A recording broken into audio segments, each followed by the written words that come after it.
It's bizarre when you start to feel a very positive flow in your life, how all of a sudden, whether it's in your dreams or just in the daily activities throughout your day, that all of these spiritual attacks start to come at you. Now, for anybody that is not familiar with spiritual warfare and that needs a little bit of an understanding of what spiritual warfare is, it is essentially where if they can't beat you physically, they're going to try to attack you spiritually. Okay? Now, what exactly does this mean? Well, in your dreams, you could have demonic entities or people that don't want to see you succeed try to, because some people really don't want to see you win, right?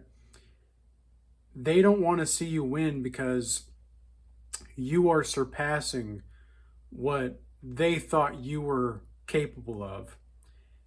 And now you're exceeding that, and they cannot stand to see it. So, how does this happen? Well, usually they're either going to cast spells or curses at you, and they're not always intentional. Like they're not always going to say, "Oh, I'm casting a curse. I'm doing this. I wish this person to do X, Y, and Z." They're just going to have these emotions that are going to express themselves in the spiritual domain of apprehension. So, for example, last night I had a very unsettling dream.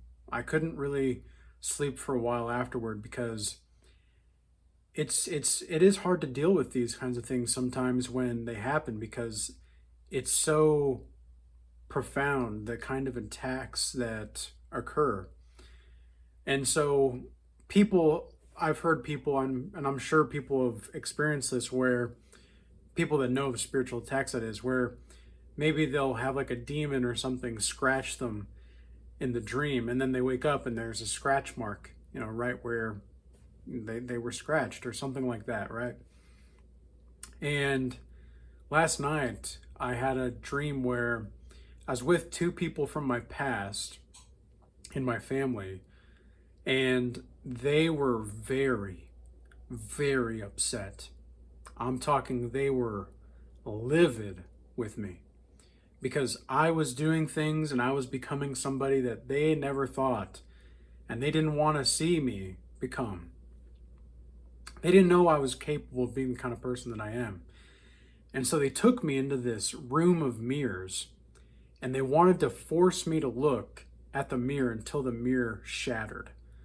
And I refused to do it. I refused to do so because I just didn't feel like it was right. I don't need a mirror to look inside myself, right? And they started to cast these curses on me. I don't really know what they said exactly, but it just felt like a curse, and it wasn't in English, some other kind of language. And these people from my past morphed into a demonic spirit and two demonic entities. And they were casting this curse on me, and they wanted me to be blistered all over my skin. And they wanted me to be silent. They wanted to force me to be silent, and they wanted to have blisters all over my body. And it was so realistic, guys. It was so realistic. Like, everybody knows dreams on semen retention already. And just when you're celibate, the dreams are already intense.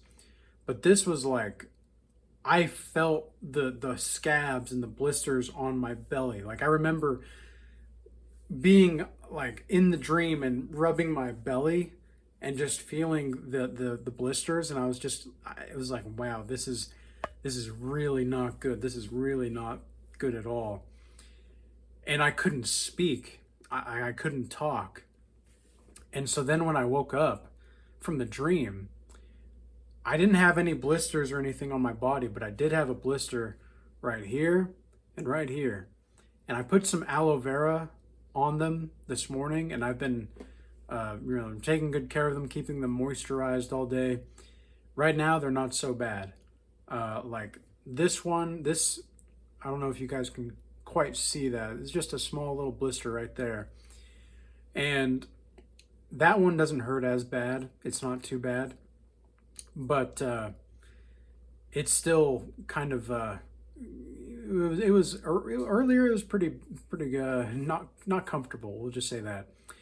And then I also had a sore throat throughout the day, and it's only been within the last hour or so that I've started to feel relieved from the sore throat, because I've been drinking lemon apple cider vinegar tea all day. I've been having crushed garlic with honey as well throughout the day. I took some extra vitamin C. Like there's, I've been going to town on the natural home remedies, and just I took a break from the gym today. I didn't go to the gym today. I really felt like God was just calling me to decompress and stay with myself today. So I didn't go out really. I didn't really do a whole lot apart from just normal kind of work stuff. Cuz I haven't been like clouded in my mind, but sometimes when you have spiritual attacks, these kinds of things will happen. And so what you want to focus on is, cuz there were some other things that happened in the dream, but I won't talk about the details really there. Just this is enough for you guys to understand what a spiritual attack looks like, physically and spiritually and emotionally. Because there are times when sometimes there's a spiritual attack and your mind will get kind of jumbled. It's kind of a jumbling effect where you don't really know which way is up and which way is down. You kind of feel like you're standing in quicksand and the walls are made of jello. And that's kind of what it feels like to be around a narcissist too. But the times that we are living in right now are just so crazy. Like, I've been feeling nothing but positivity for the last little while. And then all of a sudden, these people, it didn't feel like it was them at the beginning either, even though it was the personification of them. But I knew when they morphed into those demonic spirits, I knew it was the spirits that have a stronghold on those people in my past. I was going to say my past life, but sort of my past life, but not really. I don't think reincarnation really matters. Like, people have asked me if I believe in reincarnation and such, and it's like, well, the Bible doesn't really say anything explicitly about it, but it doesn't really speak against it either. The Bible does say that we'll have one death, or excuse me, one life. Wait a minute. Now I can't remember the verse, actually. Somebody can correct me in the comments there, but it's either one death or one life. I think it's in Ephesians or Ecclesiastes, but anyway, it makes a point of one certain life or one certain death. It doesn't specify which. But Jesus does say to be reborn in the spirit though, right? So obviously there's a sense of being reborn. But it's reborn in the spirit. So can that happen through multiple lives? I don't think it matters. I don't think that's a necessary discussion really, because what only truly matters is, are you living this life in a fulfilling way or not?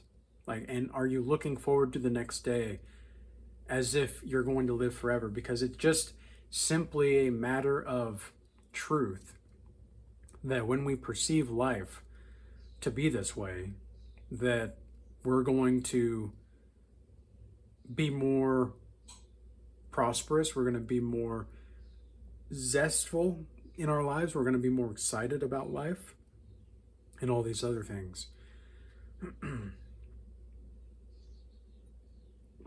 So, this is how you can get spiritually attacked. And when people can't beat you physically, they're going to try to attack you spiritually.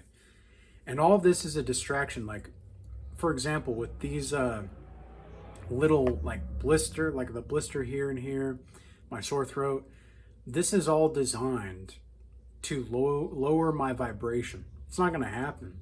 It's going to backfire on them, because here's what happens in the laws of spirituality. You can't bend the fabric of existence without having it smack you back in the face. So I pray for them that when this, backfire on them happens, they're going to be able to see the light. They're going to be able to see and fear God. Because at the end of the day, I had a consultation earlier and we talked a lot about the fear of God. And we talked a lot about having fear of God and why it's necessary to have the fear of God. So many people do not have or even think they understand truly what it means to have the fear of God. Having the fear of God means to fear God and to genuinely ask yourself, what really do I have to fear except fear itself? Because to fear God is to understand the nature of fear. Okay? Now, what do I mean by that? To understand the nature of fear, you have to understand fear is always changing. It's always shifting forms. It's the same kind of thing with It, Stephen King's It. Anybody see that? Where the clown shifts into whatever the child is most scared of. That's exactly how fear works. The clown will only shapeshift into what you fear most. And that's how a lot of these demonic spirits work. They will shapeshift into the people that you would prefer never to see or talk to again. Like the characters that were in my dream last night, the people from my past. And I won't say who it was, but because there were two people. But those two people, I would prefer to never talk to, never see again. And it's not because I hate them, it's just that we're not compatible. And sometimes blood doesn't make you family, okay? What makes you family is loyalty. And this is just a hard truth that I had to learn. And people that maybe don't understand this, they usually come from healthier backgrounds, or like where they just, like that's just incomprehensible, right? But, or they come from backgrounds where they're in that kind of environment, but they don't know it yet. And those are the kinds of people that you need to be wary of, because people that are in those kinds of toxic environments but don't know it, they're going to be the ones that are most liable toward living a false sense of truth more. They're going to be ignorant to their own ignorance, right? They're going to be people that they don't even know what they don't know. And the beautiful thing about having fear of God is that you know that you don't know everything, and you thank God for it. And that's a real understanding of the fear of God. Because if you were to understand everything going on in the world, oh my gosh, man, talk about a crazy wild ride, man. That would be rough. That would be a rough go. And thank God that we don't have to go through that kind of a thing. So fortunately, we can live our human lives. We're spiritually interdimensional beings, but we get to live our lives in a way where we can just focus on us. We get to just focus on ourselves, and we are capable of being totally sovereign, just as the image of God is. And God is sovereign, but the image of God is also sovereign as well. And I differentiate the two for a reason, but you guys get the point there. But I hope that this video was useful and insightful for you. And, I think having the dream that I did last night, being able to talk about it and share with you guys kind of the reasons and what happened spiritually, because this is real stuff, because evil exists, okay? I like to preach a positive message, but I also understand that evil and malevolence is real. And you have to be ready for it at any time. And just like I was today, like I completely just, okay, this is what happened. I've got to switch things up, and I've got to take care of me right now. I've got to really focus on me, and I've got to make sure that I'm healthy so that I can be healthy for other people. Because if I can't help myself, I can't help other people. And that's exactly, what I did. And it worked. You know, it's spiritually speaking, you can call on Jesus to heal you, of course, and you can pray for deliverance, but also, I mean, fasting is a big thing as well. I fasted up until just a couple hours ago, just to, you know, because as the Bible says, sometimes there are certain devils that can only be cast out by prayer and fasting. And so that's exactly what I did as well. Fasting is a great tool. Whenever you're going through a spiritual attack or you just need answers, fasting is a great starting point and launching point for that. And I think that many people overlook the spiritual benefits of fasting because they're so focused on being hungry and not trying to eat that they don't realize and recognize that there are, there are spiritual changes happening and occurring in that moment in time. But I think that's everything that I want to say for now, though. I again hope that this was a useful and insightful video for you. Gave you more deeper understanding about spiritual warfare and why they attack you spiritually if they can't beat you physically. And with all that being said, I do have a Godlike Mastery Initiation class, a free class coming up in just a couple days from now, June 7th at 2 p.m. Eastern Standard Time. If you want to sign up, check the link in the description box below. It's super easy to sign up, and like I said, it's free. You know, this is something that we'll be able to connect and talk to each other face to face, virtually, but face to face, you know, with like-minded people all across the world. So that's what the goal here is. And if you do want to schedule a one-on-one with me, hit me up in the DMs on my X account or my Instagram, or you can send me an email in the link in the description box below. With all that being said, peace be with you. Until next time.